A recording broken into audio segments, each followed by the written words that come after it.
Et tout de suite, on installe le premier volet de cette matinale consacrée aux non-salariés. Pour en parler, nous avons plaisir à recevoir ce matin M. Chawki Achaq Youssef, directeur général de la Caisse nationale de sécurité sociale pour les non-salariés, la CASNOS, comme voilà, un peu plus connue sous l'appellation de la CASNOS par tout le monde. Bienvenue. Bonjour. Comment allez-vous? Très bien, merci. Ça va? Ça va. On a bien récupéré après Ramadan. Ah bah oui, d'autant qu'il fait beau, pas très chaud, donc je pense qu'on est gâté.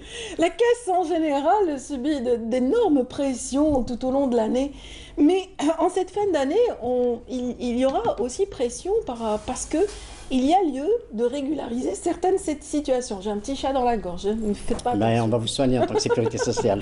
Oui, la sécurité sociale, justement, son rôle, c'est d'accompagner un peu les travailleurs. Tout à fait. Écoutez, c'est pour cela que je lance encore un appel à tous les non-salariés. Vous savez que les non-salariés, c'est très large comme gamme en fait. Vous avez les commerçants, les artisans, toutes les professions libérales. Et puis même l'informel, ceux qui travaillent dans l'informel sont actuellement en train de se formaliser pour venir et avoir une couverture sociale. Très bien. Donc je leur lance un appel. Ils adhèrent. Tout à fait. Voilà, il est vrai que c'est une culture qui était totalement absente. Elle commence à s'incruster un peu et puis à s'installer chez les non-salariés. C'est pour cela qu'on voit qu'il y a quand même un flux plus important de non-salariés qui viennent, tout en rappelant quand même que c'est une obligation légale et donc ce n'est pas un choix individuel mais une obligation légale. Oui. C'est pour cela que nous faisons encore un appel, parce que vous savez que là on est resté très longtemps dans la sensibilisation pour que les gens comprennent le bien fondé d'une couverture sociale en termes de protection sociale et sécurité sociale, mais il y a aussi les possibilités d'aller à la coercition. Coercition que nous laissons en fait en dernier recours, mais nous serons tenus de le faire dès le 30 juin. Voilà. Vous savez que le 30 juin, c'est la date, disons, butoir pour que les gens puissent cotiser sans avoir de pénalité. Au-delà, il y aura des pénalités. Bon, il y aura toujours des moyens de faciliter donc, les choses. À ce titre, je rappelle que nous sommes donc ouverts tous les jours de la semaine. Avant de parler des horaires d'ouverture, Monsieur Chawki Achaq, j'aimerais quand même insister sur les corps qui sont concernés. On va encore revenir, on en a cité quelques-uns, mais on peut encore détailler si oui, on peut détailler. Alors, bien sûr, il y a déjà les commerçants. Donc, il y a les artisans. Alors, quand on dit artisan, il ne faut pas être restrictif. Ce ne sont pas les artisans parce que quand on dit artisan, on pense toujours à l'artisanat traditionnel. Mais il n'y a pas que ça. Oui. Il n'y a pas que ça. Un maçon, un électricien, un plombier est un artisan. Oui. Donc, tout artisan, la femme qui travaille chez elle, qui fait de la couture, est aussi artisan.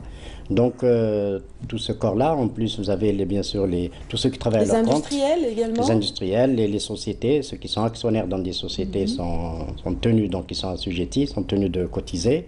Donc les professions libérales, pharmaciens, médecins, avocats, dentistes, avocats.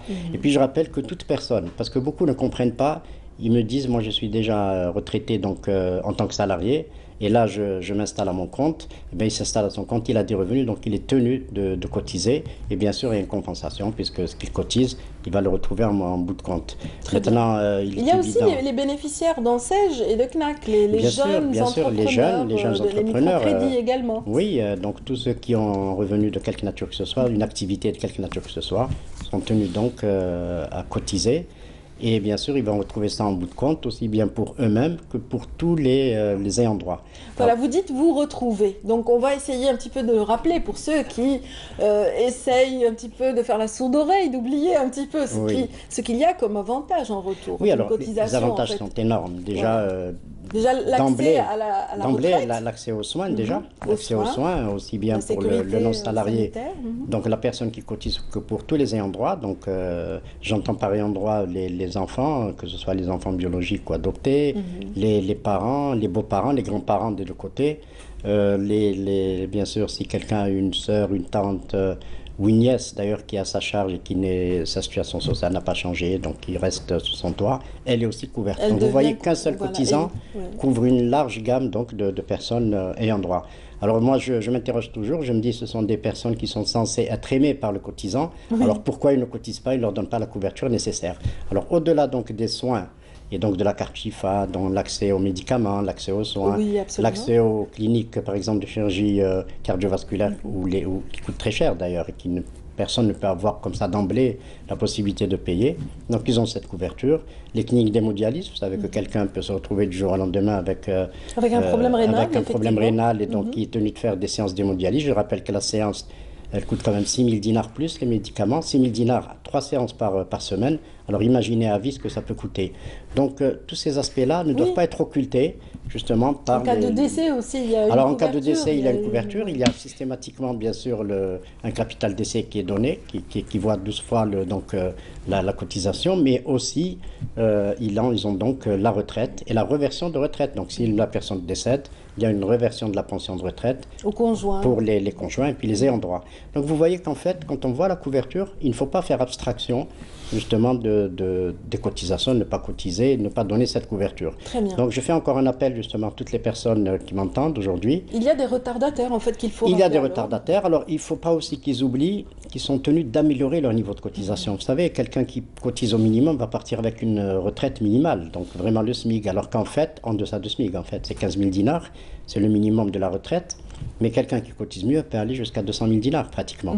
Donc vous voyez que il vaut mieux améliorer, d'autant que le calcul de la retraite se fait sur le nombre d'années de cotisation pour arriver à 80%, et ensuite sur le niveau de cotisation donc, qui va augmenter. C'est la moyenne des 10 meilleures années. Donc c'est pour ça que je rappelle qu'il ne faut pas attendre les dernières années, mais qu'il faut cotiser dès qu'on a la possibilité de le faire immédiatement. Absolument. Alors ceci pour le volet donc...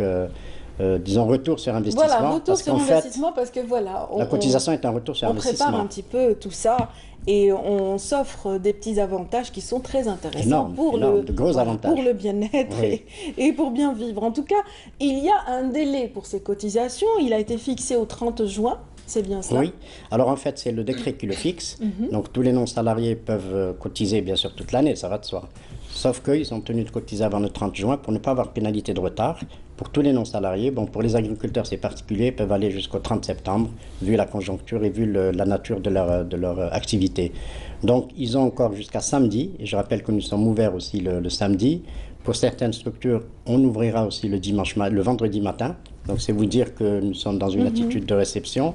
Nous allons travailler donc non-stop, de 8 h du matin non-stop jusqu'au dernier adhérent. Il nous est arrivé l'année dernière de travailler jusqu'à minuit. Donc je leur demande quand même de ne pas attendre les derniers jours. Nous avons toujours ce péché mignon de laisser toujours à la dernière minute. Donc de ne pas se laisser bousculer par le temps et de venir d'ores et déjà, de cotiser. Alors pour les personnes... Vous l'aviez fait pendant le mois de Ramadan. On l'a fait pendant le mois de Ramadan. Nous avons travaillé, les heures de travail voilà, nous avons travaillé dans la soirée tardivement. Alors les personnes qui veulent cotiser d'emblée une forte cotisation, mais qui parfois n'ont pas les moyens immédiats de la payer, donc là aussi on leur fait des facilités. Donc les personnes qui payent par exemple beaucoup plus de 15 millions de centimes par an, ce qui est en fait pour un non-salarié très peu, donc ils peuvent payer avant le 30 juin une partie, on leur fait un calendrier jusqu'à la fin de l'année, et pour payer le maximum. Et l'avantage, c'est qu'ils n'ont pas de pénalité. Donc vous voyez que là aussi, c'est à condition de payer la première tranche. À condition de se présenter avant le 30 juin, de payer une première tranche, on leur fait un calendrier qu'ils vont signer, donc ils vont émarger, et puis bien sûr, ils sont tenus de le respecter, et ils n'auront pas de pénalité. En revanche, s'ils dépassent les 30, ils perdent cet avantage. Ben oui, ils perdront cet avantage, et surtout, ils auront des pénalités qui leur seront décomptées dès le premier jour, et qui sont donc... Voilà, ils entrent dans ces mesures coercitives qui viennent de s'installer, et qui sont logiques. Et qui sont logiques, d'autant que la cotisation est due. Elle est due obligatoirement parce que c'est une protection à tous les ayants droit et donc par extension à tous les Algériens non salariés puisqu'il y a un système de solidarité interpersonnelle et intergénérationnelle.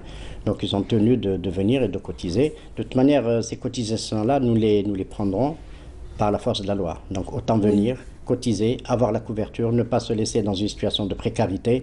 On peut être malade à tout moment, on peut décéder à tout moment, on peut être totalement inapte à travailler à tout moment. Donc autant quand même se prémunir et investir d'ores et déjà. Est-ce que lorsqu'on cotise pour la CASNOS, est-ce qu'on peut cumuler avec la CNR par exemple? Ah oui, ça va de soi. Quelqu'un qui a été salarié et qui a donc une retraite, il va encore cotiser à la CASNOS en tant que non-salarié jusqu'à l'âge de 65 ans. Et là, il prendra une deuxième retraite complémentaire de la première qui va donc faire monter donc, ses revenus en tant que retraité. Donc, finalement, rien ne se perd. Ouais. Donc, tout ce qui est cotisé est récupéré automatiquement. Et je pense qu'ils sont tenus, donc, en plus, ils sont tenus de le faire. Quand bien même quelqu'un trouve qu'il n'en a pas besoin, eh bien, ça rentre dans le cadre de la solidarité Et donc, ça va aider les personnes qui en ont besoin. Et je crois que c'est un acte de solidarité obligatoire, d'autant que nous venons de sortir du mois de carême.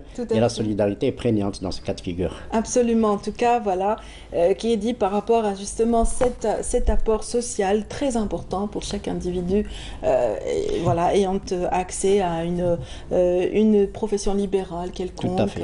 Tout à fait. Écoutez, je vais vous citer un cas très simple qui vient de se passer il y a quelques jours. Quelqu'un qui n'avait pas cotisé pendant des années, puis qui a décidé de régler sa situation. Il a cotisé, donc il était bénéficiaire donc, de la couverture sociale.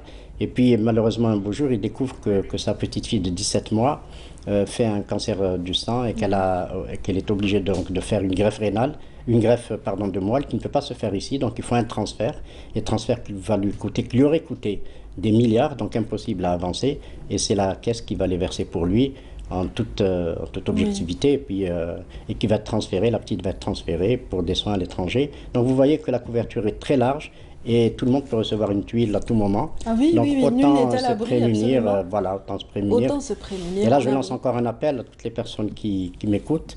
Vous savez, beaucoup de gens ignoraient ce qu'était la CASNOS. On disait même qu'elle était défaillante, qu'elle était déficitaire. Je les tranquillise, elle ne l'est pas. Il va de leur santé, de leur avenir de cotiser, donc je les appelle à cotiser. Le 30 juin, c'est samedi, donc nous sommes ouverts jusqu'à samedi. Mais je pense qu'ils peuvent, et jusqu'au soir, jusqu'au dernier client qui se présenterait. Donc il faut absolument qu'ils viennent, parce que ce serait quand même malheureux qu'on soit obligé d'aller les récupérer par la force de la loi, et par des coercitions et par des poursuites judiciaires, alors qu'en fait ils ont toute la latitude d'arriver avant d'être dans le contentieux. Voilà. Merci beaucoup, M. Chawki Achaq Youssef. Je rappelle que vous êtes le DG, le directeur général de la Caisse nationale de sécurité sociale des non-salariés, la CASNOS. Passez une excellente journée. Merci à vous de même. Et si vous voulez continuer de suivre nos programmes, tout de suite, on vous offre la possibilité de découvrir justement en